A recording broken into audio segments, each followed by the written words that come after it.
سفر المزامير، الإصحاح 53 لإمام المغنين على العود، قصيدة لداود. قال الجاهل في قلبه: ليس إله. فسدوا ورجسوا رجاسة، ليس من يعمل صلاحا. الله من السماء أشرف على بني البشر لينظر. هل من فاهم طالب الله؟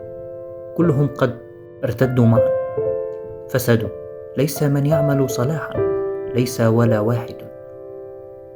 ألم يعلم فاعلو الإثم الذين يأكلون شعبي كما يأكلون الخبز والله لم يدعو؟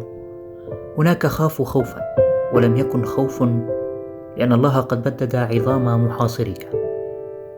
أخزيته لأن الله قد رفضه.